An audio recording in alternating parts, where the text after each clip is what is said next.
부동산을 3대 측면에서 아주 다양하게 분류를 했잖아요. 그죠? 자, 부동산은 이제 기술적 측면에서 본다면 자연이다. 또 위치가 되기도 한다. 그리고 공간이기도 하다. 또 환경이 되기도 한다. 그리고 경제적 측면에서 본다면 부동산이 자산이기도 하고, 또 뭐 자본이 되기도 하고요. 생산 요소가 되기도 하고, 소비자가 되기도 하고, 상품이 되기도 한다. 그래서 또 법률적으로는 부동산을 협의 부동산, 광의 부동산으로 나누었고, 그 협의 부동산은 민법 99조에서 규정하고 있는 토지와 정착물, 이것만 협의 부동산으로 했고, 광의 부동산은 협의 부동산의 준부동산까지를 포함한 개념이었죠. 그죠? 지난주에 그 법률적 측면의 부동산에 대해서는 우리가 상세하게 정리를 했고요. 이 속성, 63쪽부터 정리되어 있는 거는 기술적 측면의 부동산과 경제적 측면의 부동산을 순서대로 설명해 놓고 있는 겁니다. 이 원래 토지는 생성될 때부터, 토지가 만들 때부터 자연이나 위치, 공간, 환경, 자산, 자본 이런 여러 가지 이 가치들을 가지고 있어요.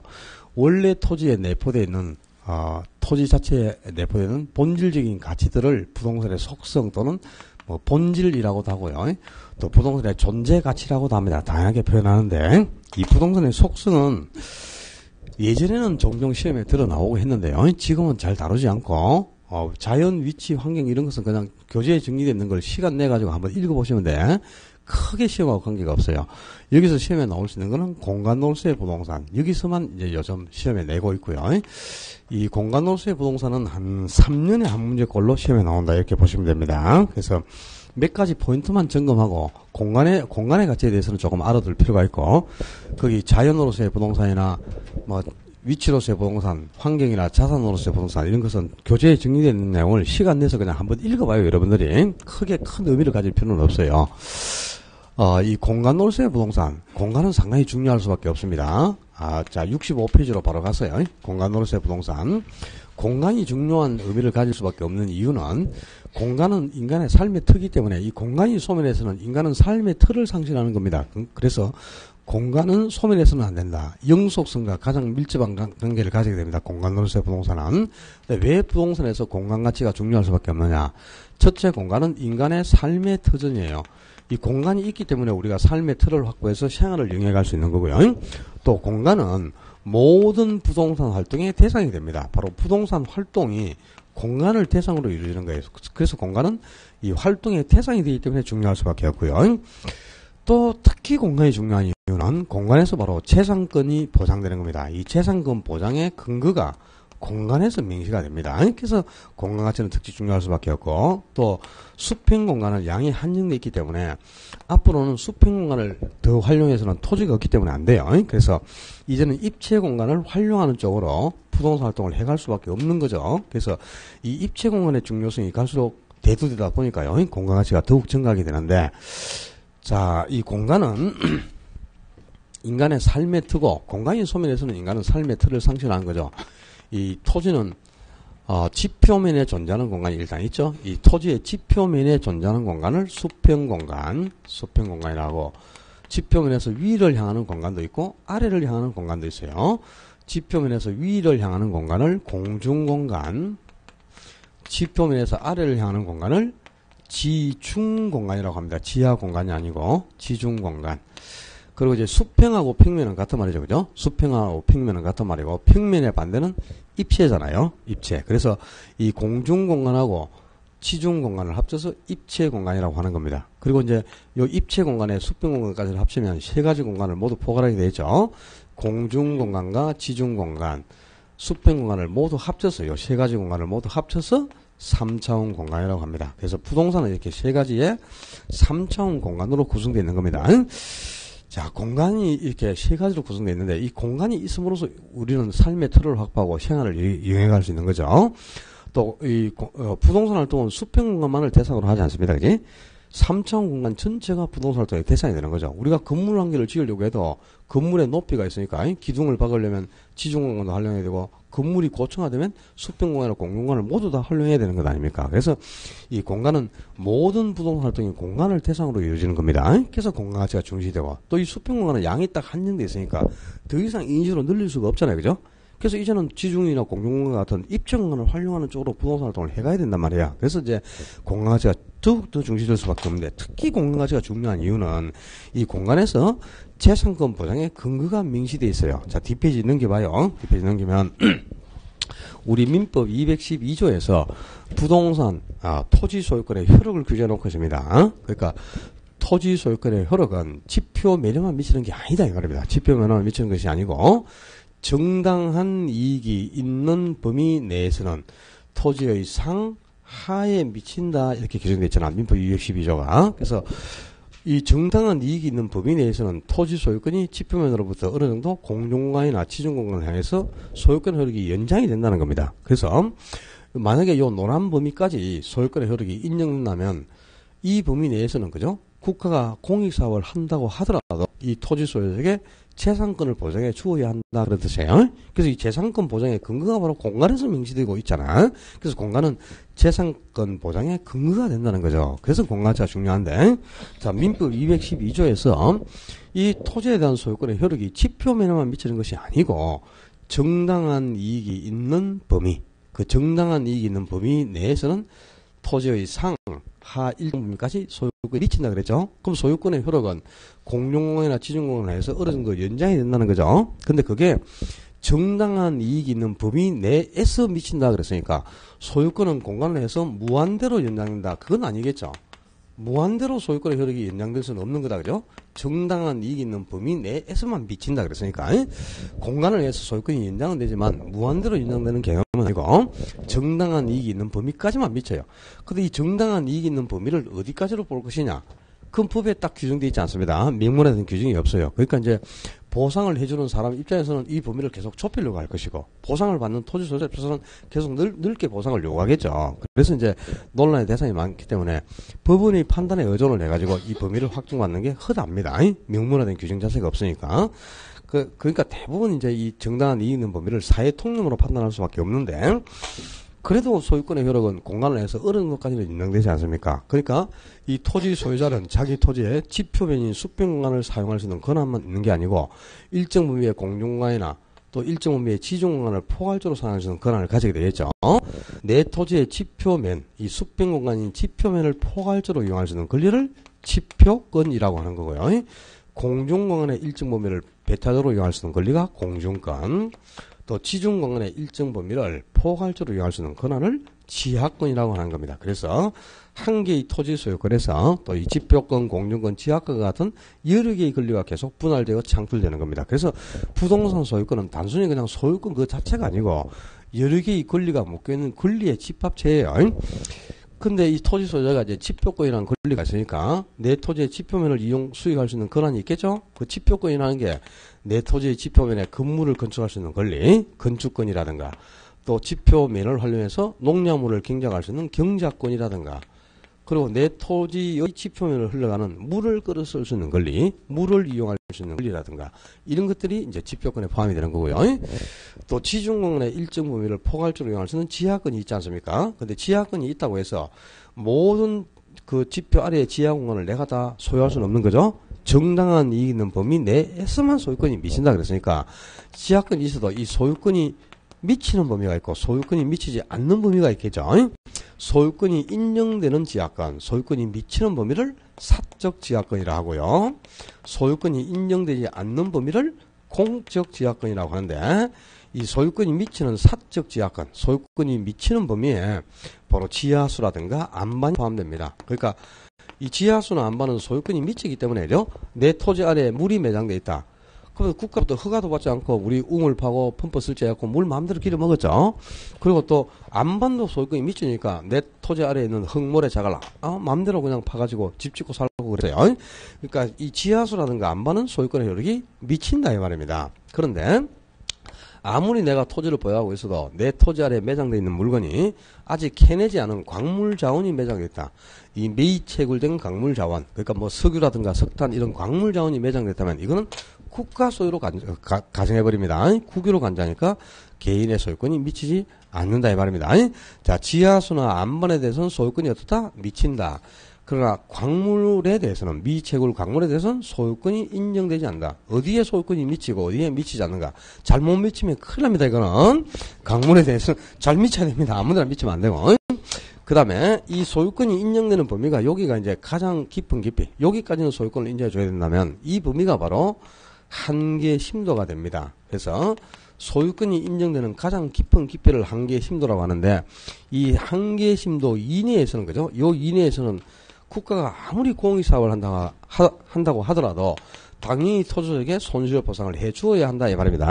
소유권이 미치니까. 그러니까 손실보상의 대상이 되는 가장 깊은 깊이가 한계의 심도고 근데 한계의 심도를 벗어난 깊이까지 손실보상을 해줄 필요는 없는 거죠. 그죠? 소유권이 무한대로 미치는 개념은 아니기 때문에 그죠? 그리고 또 공중공간의 일정 범위를 포괄적으로 이용할 수 있는 공중권이라는 권리가 있죠. 그런데 공중권이 있다고 해서 내 토지의 지표 위에 공중공간을 모두 다 이용할 수는 없는 거잖아요. 그죠? 소유권은 정당한 이익이 있는 법이 내에서만 미친다 그랬습니다. 그러니까 무한대로 소유권은 인정되는 게 아니니까 소유권이 인정되는 공간이 있겠고 인정되지 않는 공간이 있겠죠. 소유권이 인정되는 공중권을 사적 공중권, 소유권이 인정되지 않는 공중권을 공적 공중권이라고 하는데요. 이 소유권이 인정되는 사적 공중권에 일조권이라든가 일조권, 조망권, 그리고 용적률 이런 것이 포함이 됩니다. 그러니까 용적률이 이제 건물을 고층화시킬 수 있는 권리죠. 그죠? 이 용적률이 있기 때문에 내가 주택을 1층만 짓는 게 아니고 뭐 10층짜리도 지을 수 있고 그런 권한을 가지게 되죠. 또 일조권이나 조망권도 소유권에 포함이 되니까 우리가 단층 주택을 짓고 살고 있는데 우리 집 앞에 50층 건물 들어온다. 그러면 야 전망 가리고 전망 가린다. 햇빛 가리고 하니까 보상해주고 지어라. 손실보상을 요구하게 되는 거예요. 야, 이 그런 권리가 바로 일조권이나 조망권 이런 것은 소유권에 포함되기 때문이고요. 그렇다고 내가 토지를 보유하고 있다고 해서 내 토지로 비행기가 날아가는데 통행료 내고 날아가라 이럴 수는 없다지.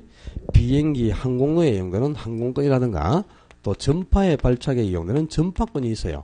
이런 것은 소유권이 미치지 않습니다. 그러니까 이 휴대폰 우리 통화를 할 때 전파를 발착해서 전파권을 하려 해서 통화를 하는데 뭐 휴대폰 통화하고 있는데 내 땅 위로 야 전파 매체 흘러가니까 돈 내고 통화해라 이럴 수는 없는 거예요. 그러니까 이 전파권이라든 항공권 이런 것은 소유권이 미치지 않는 공적 공용권에 해당하는 겁니다. 그래서 이 소유권이 인정되는 사적 지하권에 어떤 게 있고 또 공적 공용권에 어떤 게 있는가 어느 것이 소유권이 인정되지 않는 범위에 해당하는가 이런 것들을 구분하는 건 아주 중요한 의미가 있고요.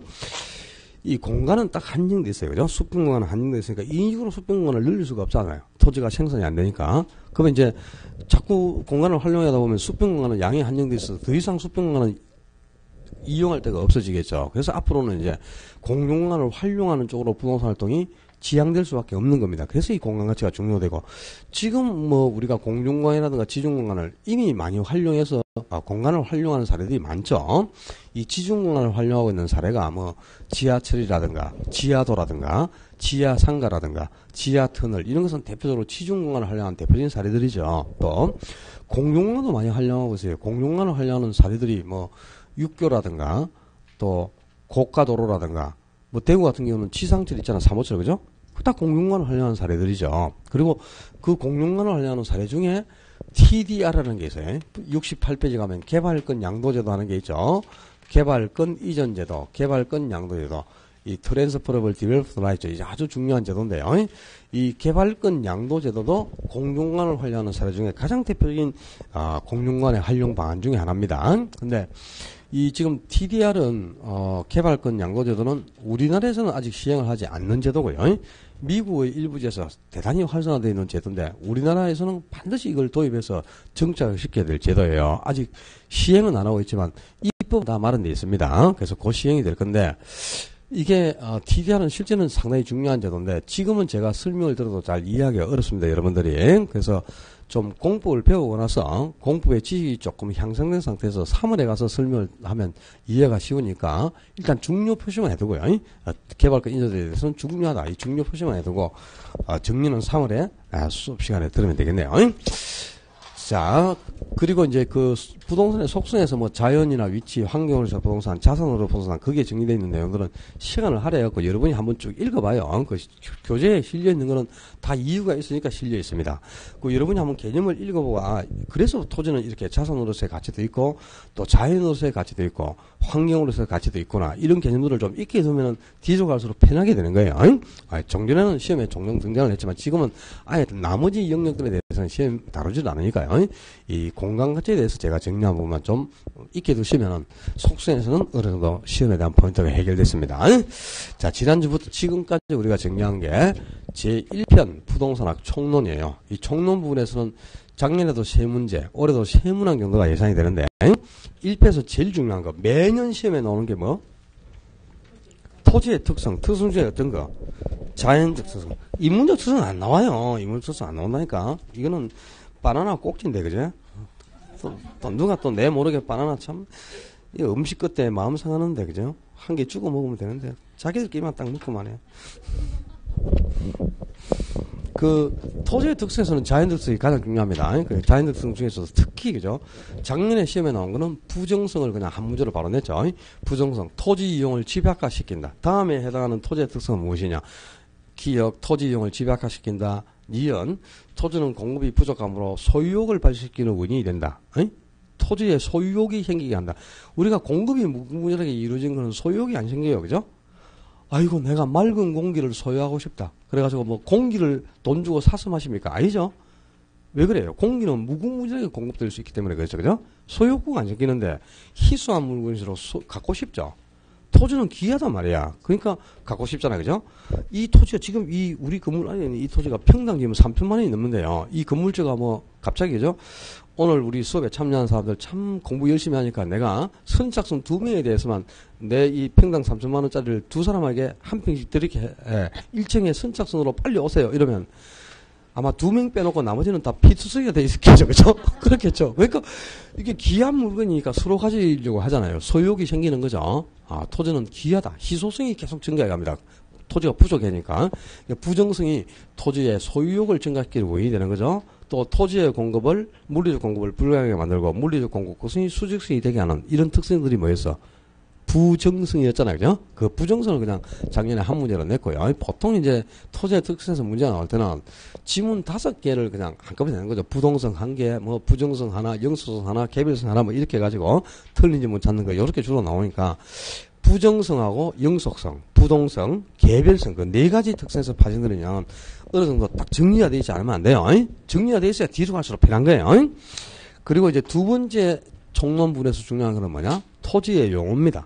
매년 그냥 나오는 게 100% 그냥 한 문제 나오는 게 토지의 용어. 그 용어 중에서도 8개 용어를 정리해놔야 돼요. 제일 중요한 게 필지와 획지. 그리고 두 번째가 후보지와 이행지. 그리고 세 번째 이제 반대되는 개념이 있죠. 법지와 빈지. 그리고 또 공안지와 휴안지. 이렇게 해서 이제 8개 용어 정리되면 시험에 나오는 포인트는 어느 정도 다 해결이 돼. 첨가해서 이제 최근에 작년하고 재작년에 나왔던 거 부지하고 택지. 거기까지 이제 구분을 내두면요. 토지 용어, 나머지 용어들은 수업에 한 번 더 들어오면 다 해결되는 거예요. 그래서 10개 정도 용어만 정리해두면 되겠고, 세 번째로 중요한 게 부동산의 개념이에요. 우리 부동산을 3대 측면에서, 기술적 측면에서 본다면 자연이다, 위치다, 공간이다, 환경이다 그랬고, 또 경제적 측면에서는 자산이다, 자본이다, 생산 요소다, 소비재다, 상품이다, 이런 표현을 썼죠?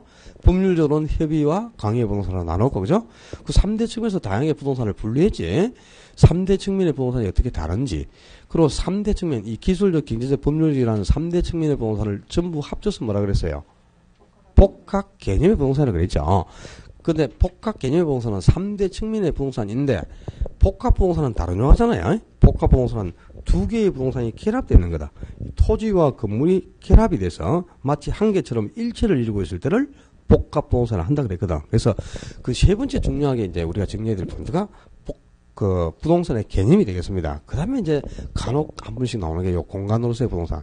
요 정도까지가 1편의 시험부입니다. 그렇게 보시면 돼요. 이제 2편, 경제론으로 가셔야 되는데 54페이지. 아니, 75쪽이 이제 2편이. 2편 경제론. 2편 전체, 대목차는 부동산 경제론인데요. 이 경제론은 크게 2가지 장으로 구성되어 있어요. 1장이 수요 공급 이론. 그리고 2장이 경기 변동이로 이렇게 구성이 되어 있는데 수요 공급에서 보통 4개 아니면 5개가 무조건 나오고요. 이 수요 공급이 경기 변동이 1개 아니면 2문항이 나와요. 그래서 작년에는 경기 변동에서 2개가 나왔지만 그건 재작년에 경기 변동이 문제가 안 나기 때문에 2문제가 나왔고요. 올해는 경기 변동에서 1개에서 하시면 돼요. 1개, 한 문제. 그리고 수요 공급에서 5개 이렇게 해가지고 6문항 정도가 예상이 된다 이렇게 보시면 되겠죠. 수요 공급은 5개 이상 나올 수도 있습니다. 경기 변동은 이거는 공부할 게 없어요. 1년 중에 한 번만 수업을 들어도 충분히 이거는 점수를 딸 수 있는 아주 손쉬운 영역이야. 그러니까 이건 경기 변동은 이번에 다루지 않습니다. 제가 3월하고 5월에 2번 이렇게 3, 4월 단계하고 5, 6월 단계에 2번 다뤄드릴 테니까 또 뭐 저 새끼 저거 다 빼먹고 넘어간다 이런 소리 하지 마라. 알아서 다 해줄 테니까 1년에 2번 들어도 점수를 다 딸 수 있어요.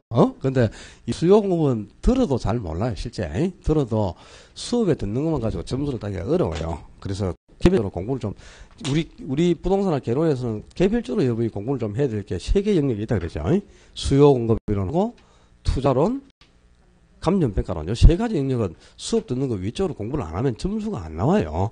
그렇기 때문에 수요 공급은 지금 3가지 가장 중요한 영역 중에 첫 번째 나온 게 이제 수요 공급 이론입니다. 오늘 수요 공급 이론을 좀 정리를 하고 3월에 가서도 이제 내용이 좀 첨가돼야 되니까 오늘 중요한 내용이 머릿속에 좀 저장이 되어 있지 않으면 3, 4월 단계가 어렵고 5, 6월로 가면 더 어려워집니다.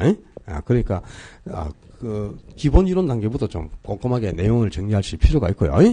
수요 공급 이론은 수요 이론이 있고 공급 이론도 있고 그렇겠죠. 수요 이론이 먼저 나오고 뒤에 공급 이론이 따라 나오는데 수요하고 공급이 똑같기 때문에 수요만 제대로 정리하면 공급은 공부할 게 없어요. 그러니까 단어만 하나 살짝 바꿔 끼우면 공급이 되니까 수요를 제대로 정리하는 게 초점이고요. 우리 시험도 수요 이론에서 80% 이상을 출제합니다. 수요에서 80% 이상을 출제하고 또 수요만 여러분이 개념을 딱 잡으면 공급은 공부할 게 없다. 그저 먹는다 이렇게 생각하고 수요의 개념을 제대로 정리를 하셔야 되겠어요. 자, 77페이지 가서 먼저 첫째 수요의 개념, 수요의 의. 자, 수요 그러면 3가지가 바로 딱 스쳐가야 되는데 자, 첫째 줄에 수요의 개념이 정리되어 있죠. 수요란 첫째 줄 딱 치고 동그라미 1 적습니다. 수요란 구매력을 갖춘 소비자 그래서 구매력을 갖춘 줄치고 동그라미 1 구매력을 갖춘 소비자가 두 번째 일정 기간 동안에 줄치고 동그라미 2 그리고 세 번째는 재화나 용역을 구매하고자 하는 욕구 그래서 구매하고자 하는 줄치고 3 그럼 수요는 이렇게 3가지다 이 말이에요. 첫째 구매력을 갖춘 수요 일정 기간 동안 그리고 구매하고자 하는 욕구 3가지인데 이 구매력을 갖춘 수요 구매력하고 같은 말이 구입 능력 자금력을 의미합니다. 구입 능력 이 구매력을 갖춘 수요를 유효 수요라고 하는 거예요. 유효 수요 그러니까 유효 수요는 물건을 구입하겠다는 구입 의사만 있는 게 아니고요. 구입 의사도 당연히 있고 구입 능력도 갖추고 있다 이 말이에요. 이 구입 능력을 다른 말로 구매력이라고 하는 거죠. 물건을 사고 싶은 의사도 있고 구입 능력, 자금력도 있어야 물건을 살 수가 있는 거죠. 그러니까 수요는 구매 의사, 이 구입 의사와 구입 능력을 동시에 갖춘 이 구매력을 동시에 갖추고 있는 유효 수요여야 한다 이 말이야. 유효 수요여야 되는 거지. 반드시 구입 능력이 있어야 물건을 살 수 있으니까 이 구입 능력, 구매력을 갖춘 유효 수요여야 하는 거지. 구입 능력이 없는 수요는 그건 수요가 아닙니다. 구입 능력이 없는 수요를 잠재 수요라고 합니다. 잠재 수요는 물건을 구입하겠다는 구입하고 싶은 의사는 있어요. 근데 돈이 없단 말이야. 구입 능력이 없는 거예요. 그럼 이걸 물건을 살 수가 없는 거죠. 구입 능력이 없는 구매력이 없는 수요. 잠재 수요는 수요가 아니다 이 말입니다. 그래서 수요는 반드시 구입 의사와 구입 능력 이 구매력을 동시에 갖추고 있는 유효 수요여야 한다. 첫 번째 포인트. 두 번째 수요는 일정 기간 동안에 재화나 용역을 구매하고자 하는 욕구. 그래서 일정 기간 이 말은 언제부터 언제까지 기간이 명시되는 거죠. 그죠? 그러니까 뭐 예를 들면 1월 1일부터 12월 31일까지 이거는 기간이 명시되어 있죠. 근데 1월 15일 현재 이거는 일정 시점이죠. 일정 시점에서는 수요를 파악할 수가 없어요. 반드시 수요는 일정 기간이 명시돼야만 측정이 가능한 겁니다. 그래서 이 기간이 명시되는 개념인데 언제부터 언제까지 1월 1일부터 12월 31일까지 이거는 기간이 명시되었고 이거는 계속 시간이 흐르고 있는 거잖아요. 그래서 일정 기간 동안을 흐름에 비해서 유량 물이 흘러간다. 흐름을 영어로는 플로우라고 하는 겁니다. 플로우. 그래서 수요는 반드시 기간이 명시돼야 하는 유량 개념이지 일정 시점에서는 측정이 불가능해요. 수요량은. 그래서 수요는 일정 시점을 의미하는 게 아니다 이 말이야. 일정 시점은 딱 정체되어 있기 때문에 이거는 물이 고여 있다고 해서 저량, 호수에 비해서 저량, 영어로는 서톡이라고 하는데요. 수요는 저량 개념이 아닙니다. 일정 시점을 의미하는 저량 개념이 아니라 반드시 기간이 명시돼야 측정이 가능한 유랑 개념입니다. 그 수요는 재화나 용역을 구매하고자 하는 욕구, 그래서 구매하고자 하는 이 말은 아직 물건을 구입하지 않았어요. 그러니까 실제 물건을 구입하면 그건 수요가 아니고 물건을 구입하기 전이야. 그러니까 물건을 구입하기 전, 아직 사기 전이니까 사전적 개념이다 이 말이야. 사후가 아니고. 그러니까 수요는 구매하고자 지금 의도만 하고 있는 상태입니다. 그래서 수요량이란 물건을 구매하고자 의도하는 양이니까 아직 사기 전이에요. 사전적 개념이지. 실제 물건을 구입해버리면 그건 수요가 아니다. 그래서 수요는 실제 구매한 양을 뜻하지 않습니다. 이 실제 구매한 양은 구매량이라고 한 거지 그는 수요량이라 하지 않아요. 그래서 수요는 실제 구매를 해버리면 이미 산 후가 되죠. 물건을 구입했다 이 말이니까. 물건을 구입한 후가 아니고 구입하기 전이에요. 그러니까 수요량은 구매하고자 의도하는 양이니까 아직 물건을 구입하기 전 사전개입니다. 자, 그래서 수요 그러면 이제 기계적으로 세 가지가 설정해야 됩니다. 반드시 구입의사와 구입 능력을 동시에 갖춘 유효 수요여야 한다. 또 반드시 수요는 일정 기간이 명시되어야만 측정이 가능한 유랑 개념입니다. 저랑 개념이 아니고 플로우 개념이다. 그리고 실제 물건을 구매해버리면 그건 수요가 아니다. 그래서 수요는 구매하기 전이니까 사전적 개념이에요. 그래서 수요 그러면 유랑 개념, 유효 수요, 사전적 개념이다. 기계적으로 세 가지가 딱 설정해야 돼요. 80페이지 넘겨서 2번에 수요 함수와 수요 법칙으로 와서 수요 함수는 시험하고 큰 관계가 없어요. 수요 함수는 어떤 재화의 수요와 그 재화의 수요에 영향을 주는 여러 요인과의 관계를 통틀어 수요 함수라고 하는데 그건 시험하고 관계가 없고 우리가 알아야 될 거는 이번에 수요 법칙과 수요 곡선입니다. 자, 수요 법칙, 수요의 법칙이란 어떤 재화의 가격과 수요량의 관계를 수요의 법칙이라 하는데요. 소비자들은 가격이 상승하면은 소비자들은 값이 쌀 때 사는 게 만족도가 크잖아요. 그러니까 가격이 상승하면 안 사고자 합니다. 그러니까 수요량이 감소하게 되고 반대로 이제 가격이 하락을 하면 더 많이 구매를 하고자 하니까 수요량이 증가해가지고 이 가격이 상승할 때 수요량이 감소. 그래서 가격과 수요량이 반비례한다. 지금 화살표가 거꾸로 움직이고 있어요. 이 가격과 수요량이 반비례하는 관계. 화살표가 서로 반대 방향으로 거꾸로 움직이니까 역의 관계죠. 이 가격과 수요량이 역의 관계에 있는 반비례 관계를 수요의 법칙, 수요 법칙이라고요. 수요 법칙에 따라서 어떤 재화의 가격과 수요량, 이 수요량의 관계를 연결하는 곡선이 수요 곡선인데, 자, 수요 곡선이 나중에 이제 공급에 가면 공급 곡선도 나옵니다. 수요 곡선이나 공급 곡선에서 이 세로축은 항상 가격을 의미합니다. 가격은 영어로 프라이스니까 가격은 P로 프라이스의 머리를 따라서 P로 표기를 하고요. 가로축은 수요 곡선에서는 수요량, 공급 곡선에서는 공급량을 의미합니다. 량은 영어로 퀀티티잖아요. 그래서 Q로 표기를 합니다. 항상 수요 곡선이나 공급 곡선에서 세로축은 뭘? 가격을, 가로축은 수량, 량을 의미한다는 걸 기억하고요. 예를 하나 들어가지고 자, 돼지고기라는 재화를 예를 든다. 돼지고기라는 재화가 있는데 이 돼지고기가 한 근에 10,000원 정도 할 때 소비자들이 100건을 사고자 했다고 가정해봐요. 10,000원일 때 100건을 사고자 했기 때문에 가격과 수요량이 여기서 일치를 했어요. 근데 돼지고기 가격이 10,000원에서 6,000원으로 하락을 하니까 더 많이 사고자 합니다. 10,000원일 때 100건 사고자 하던 것이 6,000원으로 하락하니까 200건까지 사고자 합니다. 그래서 수요량이 200건으로 증가하니까 이 6,000원일 때는 200건까지 사고자 했대요. 그래서 가격과 수요량이 여기서 만나죠. 자, 이 꼭지점을 연결하면 곡선이 하나 완성이 되는데 이 곡선이 수요 곡선이다. 자, 수요는 영어로 demand라고 합니다. demand.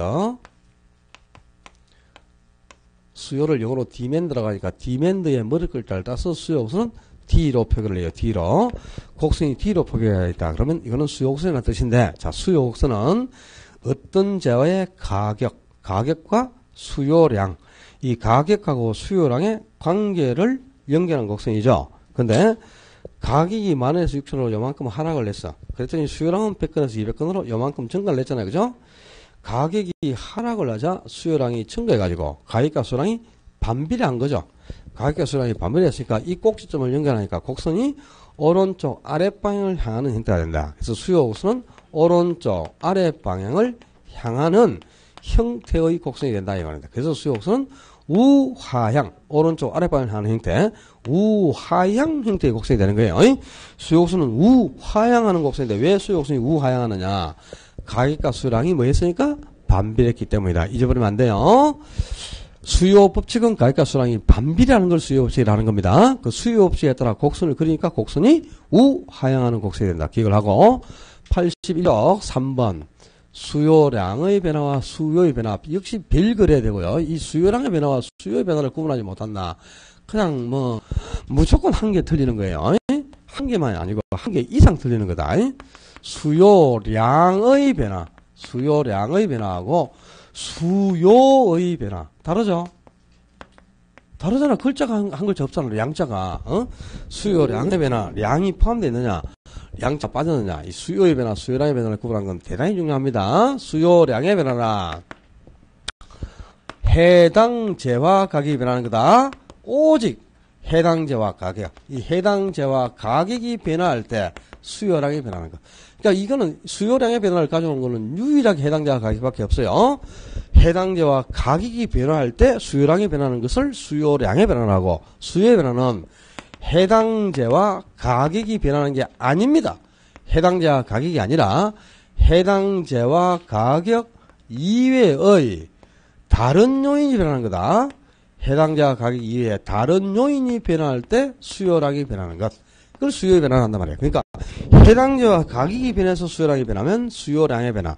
해당재와 가격 외에 다른 요인들이 변해서 수요량이 변하면 수요의 변화라고 하는데 수요량의 변화가 생긴다. 즉 해당재와 가격이 변해서 수요량이 변하면 수요 곡선상에서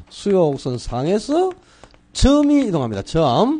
곡선상에서 점이 이동한다. 이런 변화를 수요량의 변화. 반대로 이제 해당재와 가격이 아닌 다른 요인들이 변해서 수요량이 변하면 이거는 곡선상에서 점이 이동하는 게 아니고 수요 곡선 자체가 이동합니다. 곡선 자체가 이동하는 게 수요의 변화인데 곡선이 오른쪽으로 이동하기도 하고 왼쪽으로 이동하기도 합니다. 수요 곡선 자체가 오른쪽으로 이동할 때를 수요의 증가, 수요 곡선이 왼쪽으로 이동할 때를 수요의 감소라고 한다.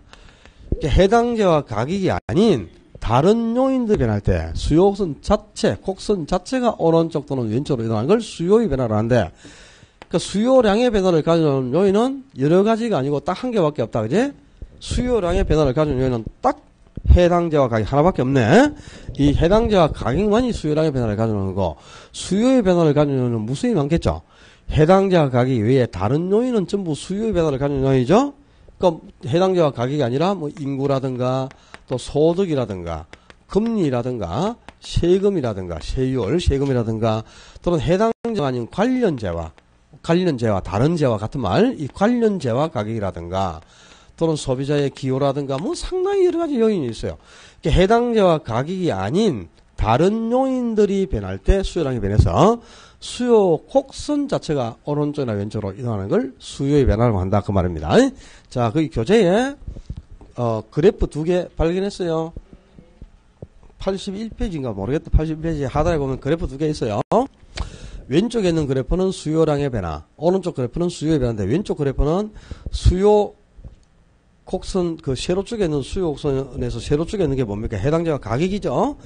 가격이 400원에서 500원 뭐 이렇게 해당재와 가격이 변하니까 수요량도 변해서 수요 곡선 상에서 이 곡선 위에서 점이 이동하는 게 보이잖아요. 수요 곡선 상에서 점이 이동하는 이런 변화가 뭐라고? 수요량의 변화라고. 근데 오른쪽 그래프는 보면 곡선상에서 점이 이동을 안 하잖아. 그지? 곡선 자체가 오른쪽으로 이동하기도 하고 왼쪽으로 이동하기도 하죠. 수요곡선 자체가 오른쪽 왼쪽으로 이동하는데 이렇게 곡선 자체가 이렇게 이동하는 걸 수요의 변화를 한단 말이야. 수요의 변화를 하는데 수요곡선이 오른쪽으로 이동하는 것을 수요의 증가, 수요곡선 자체가 왼쪽으로 이동하는 걸 수요의 감소라고 한다. 그 말이네. 그지? 교재에 나와 있어. 이제 그 책에 다 있으니까 설명 들으시면 되겠죠. 좀 전에 돼지고기라는 재화를 예를 들어서, 그죠? 자, 수요에서 세로축은 뭐? 가격. 가로축은 수요량, 량이죠? 근데 돼지고기라는 재화를 예를 들었는데, 이 돼지고기 가격이 10,000원 할 때 소비자들이 100건을 사고자 했어요. 그러니까 가격하고 수요량이 여기서 일치를 했잖아요. 근데 돼지고기 가격이 6,000원으로 하락을 한다. 그랬더니 소비자가 200건을 사고자 했기 때문에 가격과 수요량이 여기서 일치를 했습니다. 그래서 요 꼭지점을 연결하니까 곡선이 하나 완성됐잖아. 그죠? 이 곡선을 우리가 수요 곡선이라 그랬어요. 근데 요 그림을 보면은 지금 돼지고기라는 해당 재화의 가격이, 이 해당 재화 가격이 10,000원에서 6,000원으로 해당 재화 가격이 변하겠죠? 그래도 수요량이 변화가 생겼죠. 100건에서 200건으로. 이렇게 해당 재화 가격이 변해서 수요량이 변하니까 수요 곡선 위에서 여기 있던 점이 이렇게 곡선에서 점이 이렇게 이동을 하잖아. 그죠? 이렇게 해당 재화 가격이 변할 때 수요량이 변해서 수요 곡선상에서 점이 이렇게 이동한단 말이에요. 점이. 이게 무슨 변화? 수요량의 변화다 이 말이야. 수요량의 변화. 근데 수요의 변화는 해당 재화 가격은 변화가 없어요. 해당 재화 가격, 돼지고기 가격 10,000원입니다. 10,000원. 10,000원 그대로 그냥 일정합니다. 전혀 변화가 없습니다. 근데 뭐가 변하냐? 다른 게 변한다. 다른 게. 인구나 소득, 뭐 이런 다른 요인이 변하는데. 자, 지금 여기 그 상인동 지역의 인구가 1,000명 정도일 때요. 돼지고기를 100건을 사고 됐다고 가져와요. 그럼 수요량이 100건이었으니까 돼지고기 수요량이 100건이고 가격은 10,000원이죠. 가격과 수요량이 여기서 일치했네. 수요곡선이 이렇게 위치하고 있었다. 근데 인구가 증가한 거예요. 이 지역 인구가 1,000명에서 2,000명으로 증가를 하니까 수요량이 150건으로 늘어났습니다. 수요량이 150건으로 증가했다. 그러니까 수요량이 이렇게 100건에서 150건으로 증가하니까 가격하고 수요량이 여기서 일치했죠? 그러니까 여기 있던 수요곡선 자체가 오른쪽으로, 곡선 자체가 이렇게 이동을 합니다. 오른쪽으로. 그 다음에는 또 소득이 한번 변해보자 말이야. 소득. 이 지역 주민 소득이 월 평균 300만 원 할 때 돼지고기를 100건을 사고자 했어요.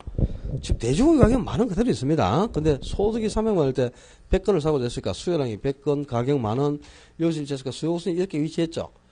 그런데 소득이 감소를 했어요. 이 지역 주민의 소득이. 월 평균 200만 원 소득이 감소하니까 수요량이 50건으로 줄어버렸어요. 50건밖에 안 사고자 하더라. 그 수요량이 100건에서 50건으로 감소를 하니까 가격하고 수요량이 여기서 만나. 그러니까 여기 있던 수요곡선 자체가 이렇게 왼쪽으로, 곡선 자체가 왼쪽으로 이렇게 이동해요. 자, 이 그림을 보면은 해당 재화 가격, 돼지고기 가격은 변화가 있어 없어요? 없지. 해당 재화 가격은 변화가 없는데 인구나 소득과 같은 다른 요인이 변한 겁니다. 그지? 이렇게 해당 재화 가격 이외에 다른 요인, 인구나 소득과 같은 다른 요인이 변하니까 수요량도 변해서 수요 곡선 자체가 오른쪽으로 이동하기도 하고 왼쪽으로 이동하게 됐어요. 이렇게 해당 재화 가격이 아닌 다른 요인이 변할 때 수요곡선 자체가 이렇게 이동한다. 이게 뭐라고? 수요의 변화다 이 말이야. 그러니까 수요량의 변화는 곡선상에서 뭐가 이동? 점. 곡선상에 있는 점이 이동하는 거고, 수요의 변화는 곡선 자체가 이동하는 건데요. 곡선이 오른쪽으로 이동하기도 하고 왼쪽으로 이동하기도 해. 수요곡선이 오른쪽으로 이동할 때를 수요의 증가라고 하는 것이고, 수요곡선 자체가 왼쪽으로 이동할 때를 수요의 감소라고 한다 그 말입니다. 자, 이렇게 오직 해당 재화 가격, 이 해당 재화 가격이 변할 때 수요 곡선상에서 뭐가 이동한다? 점. 곡선상에서 점이 이동하는 변화를 수요량의 변화라고, 해당 재화 가격은 변화가 없고 해당 재화 가격 외에 다른 요인, 인구나 소득, 금리, 세금 이런 다른 요인들이 변할 때 수요 곡선 자체가 오른쪽이나 왼쪽으로 곡선 자체가 이동하는 변화를 수요의 변화를 한다 이 말입니다. 그러니까 수요량의 변화와 수요의 변화가 어떻게 다른지 이제 구분했어요. 그럼 수요량의 변화는 곡선상에서 점이 이동, 수요의 변화는 곡선 자체가 이동하는 건데 수요량의 변화를 가진 요인은 딱 한 개밖에 없어요. 뭐가 변할 때 수요량의 변화가 생깁니까? 해당 재화 가격, 이거밖에 없어. 해당 재화 가격 그래야지 그냥 가격하면 안 돼.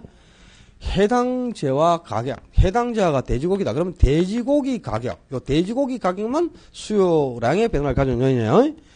해당 재화가 돼지고기면 돼지고기 가격이 해당 재화 가격이지 소고기 가격은 해당 재화 가격이 아니잖아요. 그런 관련 재화 가격이죠. 소고기나 닭고기 가격은. 그럼 소고기나 닭고기 가격이 변해가지고 수요량이 변하는 건 그건 뭘까? 수요의 변화지 수요량의 변화가 아니고, 지금 해당 재화가 돼지고기면 돼지고기 가격만 수요량의 변화를 가져오는 요인이에요. 그 외에 관련 재화 가격은 이거는 수요의 변화 요인이지 수요량의 변화가 아니잖아요. 그죠? 그러니까 해당 재화가 주택이 제시되면 수요량의 변화를 가진 요인은 주택 가격밖에 없는 거야. 그죠? 해당자가 만약에 해당자가 노트다. 그러면 수요량의 변화를 가진 요인은 노트 가격밖에 없어요. 연필 가격이다, 책상 가격, 분필 가격 이런 것은 해당자가 가격이 아니잖아요. 관련자가 가격이지. 그건 무슨 요인? 수요의 변화 요인 말이야. 그러니까 수요량의 변화를 가진 요인은 유일하게 뭐 해당자와 가격밖에 없는 겁니다. 그 외에 나머지는 모두 무슨 요인? 수요의 변화 요인. 그럼 수요의 변화 요인은 무수히 많겠죠. 뒷페이지 한번 넘겨봐요. 수요의 변화 요인 해가지고 뭐 소득, 금리, 세금, 인구, 관련자와 가격, 소비자의 기호, 뭐 얼마나 많습니까? 그죠? 가격에 대한 예상이라든가 부지기수로 많은 요인들이 수요의 변화를 가져오는 요인들에 해당되겠죠. 근데 그 수요의 변화를 가진 요인 중에 지금 여러 가지 요인들이 있겠는데 수요의 변화 요인은 소득도 수요의 변화를 가진 요인에 포함되어 있죠. 그리고 또 해당자가 아닌 관련자 가격도 수요의 변화를 가져오는 요인에 있잖아요. 이 소득에 따라 수요가 변하는 자가 뭐가 있느냐. 또 수요의 변화를 가져오는 관련자에 뭐가 있는가를 구분해야 돼요. 자, 먼저 소득에 따라 수요가 변하는 자와 정상제, 열등제, 중간제 세 가지 구분해야 됩니다. 정상제는 소득이 증가할 때 수요가 동시에 증가해가지고 자, 이 소득하고 수요의 하살표 방향을 잘 봐야 됩니다. 소득하고 수요의 방향 이걸 가지고 정상제나 열등제를 구분한 거예요. 소득이 증가할 때 수요도 동시에 증가해가지고 소득과 수요가 동일 방향으로 화살표가 동일 방향으로 변하는 재화를 정상제라고 한다 이 말이야.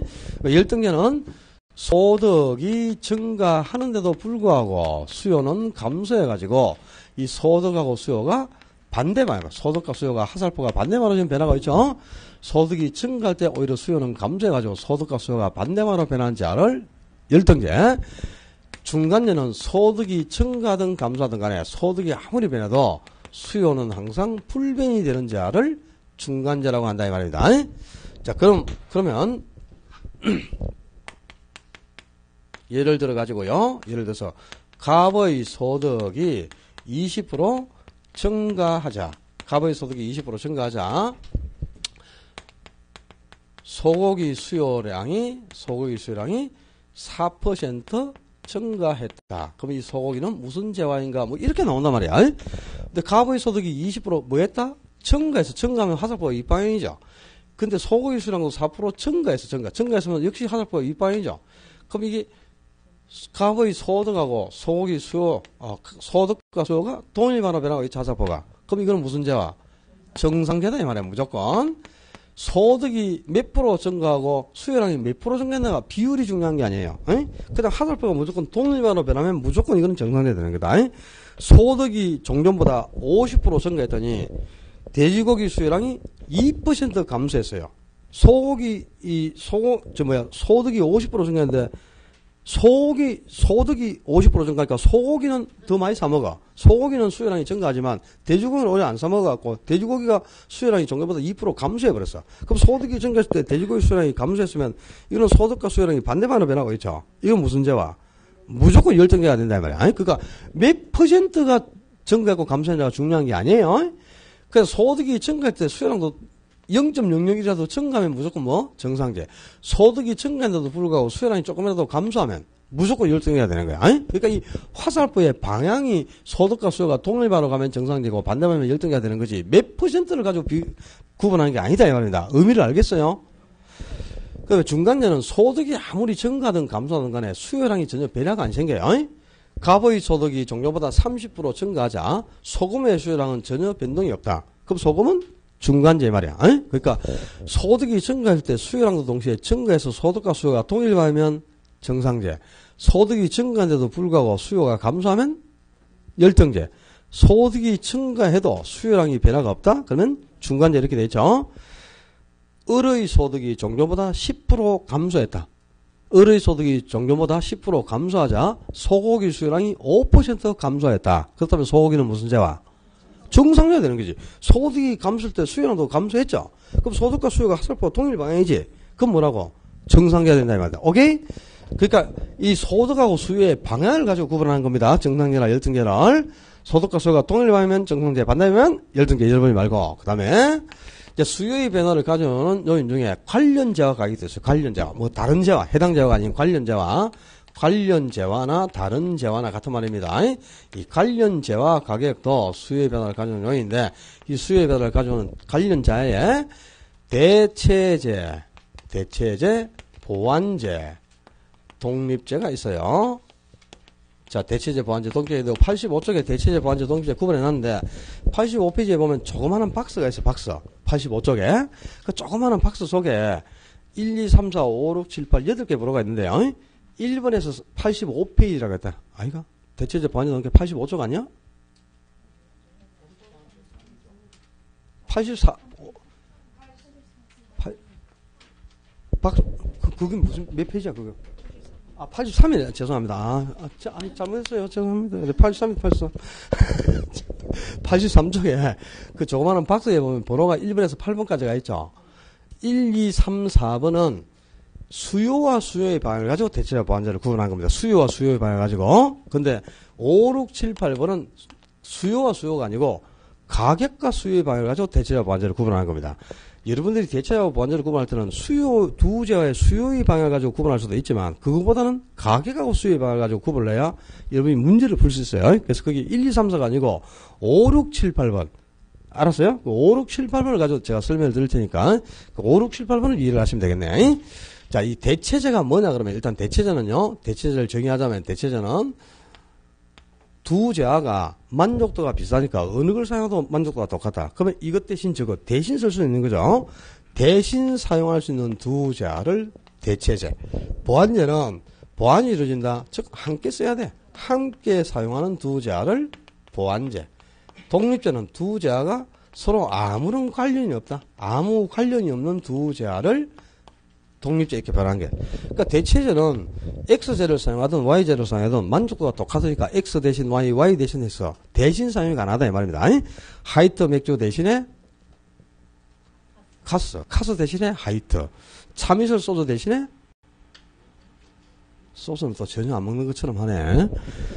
참소주. 대구 사람들은 참소주 먹어야 될 거 아닙니까? 건국제에서 나오는 거. 그지? 부산 가면 대선 소주 먹어야 되고, 저 경남 쪽에 가면 좋은데이 먹어야 되고, 그렇잖아요. 화이트 먹어야 되고, 좋은데이 대신에 참이슬, 참이슬 대신에 좋은데이, 참이슬 대신에 참 대신에 참이슬. 대신 먹을 수 있죠. 화이트 대신에 카스, 카스 대신에 왜? 만족도가 비슷하니까. 아파트 사러 갔다 적당한 게 없어요. 그럼 대신 빌라를 살 수도 있어. 빌라 사러 갔다가 적당한 게 없다. 그럼 아파트를 살 수도 있죠. 빌라 대신 아파트, 아파트 대신에 빌라. 대신 사용이 가능하죠? 대신 쓸 수 있잖아요. 우리는 아파트 말지 빌라는 절대 안 산다. 이런 소리 좀 해서 마라. 진짜. 이것 대신 지금 어느 걸 사도 만족도가 비슷하면 서로 대신 쓸 수가 있는 거예요. 이 대신 사용이 가능한 두 재화를 대체재로 한다고요. 근데 빌라 대신 아파트, 아파트 대신 빌라 대신 사용이 가능하죠. 근데 빌라만 가격이 빌라 가격이 상승해버려요. 빌라 가격이 상승하면 주택을 사고자 하는 사람들은 빌라 안 삽니다. 가격과 수요랑은 반비라는 거니까 빌라 가격이 상승하면 빌라 당장 안 사니까 빌라 수요 감소하겠죠? 대신 빌라 대신 아파트를 더 많이 사러 간단 말이야. 그래서 아파트 수요는 증가하게 되는 거예요. 아파트하고 빌라는 대신 사용할 수 있는 대체재입니다. 대체재인데 대체재는 한 재와 가격이 상승하면은 가격이 상승한 재화는 사지 않고 대신 다른 재화를 더 많이 구매해버려. 그래서 다른 재화의 수요가 증가해가지고 이 두 재화의 가격하고 수요가 동일반으로 변하고 있죠. X 가격 상승할 때 Y 수요 증가해가지고 이 가격하고 수요가 동일반으로 변한다. 가격과 수요가 동일 방향으로 변하는 두 재화를 대체재라고 한다 이 말입니다. 이 항상 대체재는 두 재화의 가격, 요 가격하고요 수요, 가격과 수요의 방향이 동일 방향이냐 반대 방향이냐 이걸 가지고 구분을 해야 되는 거야. 이게 바뀌면 안 돼. 가격과 수요가 서로 동일 방향으로 변하는 두 재화를 대체재라고. 보완재는 서로 보완이 이루어진다 이 말은 함께 사용해야 의미가 있다는 겁니다. 따로따로 사용해서는 의미가 없고 함께 사용할 때 더 큰 만족을 주는 두 재화 보완이 이루어진다는 뜻이니까. 즉 바늘하고 실 같이 써야 돼요. 그죠? 샤프와 샤프 심 함께 사용해야 되잖아요. 커피와 프림, 커피와 설탕 같이 먹어야죠. 소주와 같이 먹어야 되는 거. 삼겹살. 같이 먹어야죠. 소주만 못 먹잖아요. 그죠? 상추와 된장 함께 써야 돼. 이렇게 함께 사용할 때 더 큰 만족을 주는 두 자가 보완제인데, 자, 커피 가격이 종전보다 하락을 한단 말이야. 커피 가격이. 그럼 커피를 더 많이 구매하겠죠. 가격이 하락하면 수요량이 증가하는 게 수요 법칙이니까 커피 가격이 하락하면 커피 수요 당연히 증가합니다. 커피를 더 많이 쓰는데 커피 수요가 증가하면 커피에 함께 타먹어야 되는 게 뭐다? 프림하고 설탕이죠. 그럼 커피 수요 증가하면 프림이라든가 설탕의 수요도 당연히 증가할 수밖에 없겠죠. 이렇게 보완제는 한 재화의 가격이 하락하면 가격이 하락한 재화를 더 많이 구매하면서 함께 사용하는 다른 보완제도 덩달아 구매가 늘어나요. 그래서 다른 재화 수요가 증가해가지고 이 두 재화의 가격하고 수요가 서로 반대방으로 변화가 있는데, 그지? 가격과 수요가 서로 반대 방향이지. 가격하고 수요가 반대 방향으로 변하는 두 재화를 보완제를 한다 이 말이죠. 그러니까 독립제는 두 재화가 서로 아무 관련이 없는 재화다는 뜻인데요. X제 가격이 아무리 상승하든 하락하든 Y제 수요랑은 전혀 변화가 없다. 그러면 두 재화는 서로 아무런 관계도 없는 독립적인 관계다 이 말인데, 자, 분필 가격이 상승한다. 분필 가격이 상승하는데도 불구하고 노트의 수요는 전혀 변화가 없어요. 노트 수요가 불변이다. 그럼 분필 가격이 상승하든 하락하든 노트의 수요량에 변화가 없으면 분필하고 노트는 서로 아무런 관련도 없는 독립적인 재화다 이런 뜻입니다. 한 재화 가격이 변화해도 다른 재화 수요에 전혀 영향이 없다. 다른 재화 수요가 불변하면 이 두 재화는 서로 아무런 관계가 없는 독립적인 재화다 이런 뜻이네. 자, 이 재화의 종류를 구분하는 건 대단히 중요해요. 정상재, 열등재, 대체재, 보완재 이 6개 재화를 다 구분할 줄 알아야 나중에 이 정상재나 열등재를 구분할 줄 알아야 소득 탄력성을 이해할 수 있고, 또 대체재, 보완재, 독립재를 알아야 조차 탄력성을 이해하게 됩니다. 탄력성에서. 그러니까 당연히 이거는 중요할 수밖에 없겠죠. 그리고 시험에서 매년 나옵니다. 그냥 5년 시험을 치면요, 대체재와 보완재를 구분하는 게 4번 나옵니다. 그럼 80%는 대체와 보완제를 구분하는 게 나온다는 거죠. 그 다음에 5년 중에 한 번은 정상제와 열등제를 구분하는 게 나와요. 올해는 보완제를 물었네요. 원래 대체제와 보완제를 물을 때는 99%는 대체제에 대해서 시험을 내는데요. 올해 처음 보완제를 한번 물었습니다. 올해 시험 문제, 올해가 아니고 해가 바뀐다. 이게 음력을 지내다 보니까요. 양력의 개념이 별로 없어가지고요. 우리 생일도 음력, 설도 음력수를 지내다 보니까 양력의 개념이 별로 없죠. 지금 해가 바뀌니까 언제나 바보 같은 게. 작년 시험에 보완제가 나왔죠. 이렇게 A 부동산 가격이 5% 상승하자. A 부동산 가격이 5% 상승하자. B 부동산 수요량이 4% 감소하였다. 그럼 A와 B 부동산의 관계는 이게 시험 문제였어요. A 부동산 가격이 5% 상승했어. 근데 B 부동산 A 부동산 가격이 5% 상승했을 때 B 부동산 수요량이 4% 감소했어. 그 가격하고 수요가 반대반으로 변했지. 그럼 이건 뭐 보완제다 이 말이야. 열등제는 소득에 따라 가야 돼. 가격이 아니고 소득에 따라 수요량이 어떻게 변했다. 그러면 정상적 열등제가 나야 되겠죠. 소득이 증가했을 때 수요량이 감소했으면 그건 열등제지만 소득이 아니잖아 지금. A 부동산의 가격이 5% 상승하자. B 부동산의 수요가 4% 감소했어요. 그럼 가격과 수요가 반대반으로 지금 변하고 있잖아요. 가격과 수요가 반대반으로 변하는 자를 보완제를 한다 그랬잖아요. 그죠?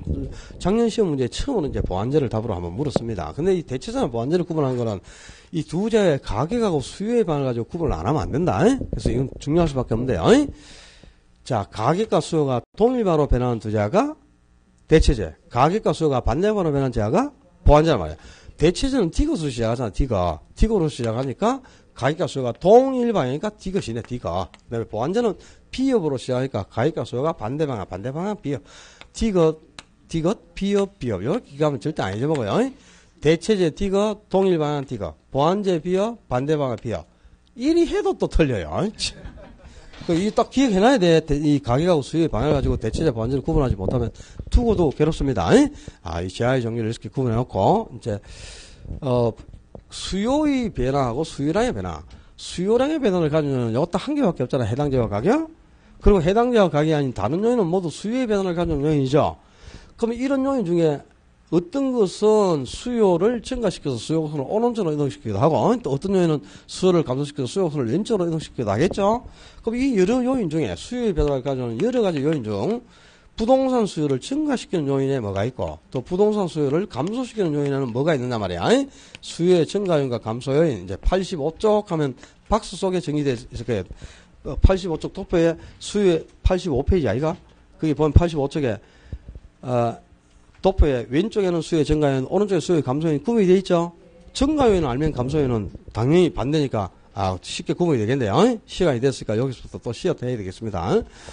어쩔 수 없이 당분간은 50분 수업에 10분 하는 걸 한번 해보고 진도가 도저히 마무리 안 될 것 같다. 그러면 바꿔야 돼요. 70분 수업에 10분 휴식으로. 그죠? 50분 수업하고 10분 쉬는 걸로 해가지고 우선에는 이렇게 한번 적응을 해보도록 하고 지우면 안 됩니다. 지우지 말고 그대로 두시고 10분 정도 쉬었다 하겠습니다. 수고했습니다.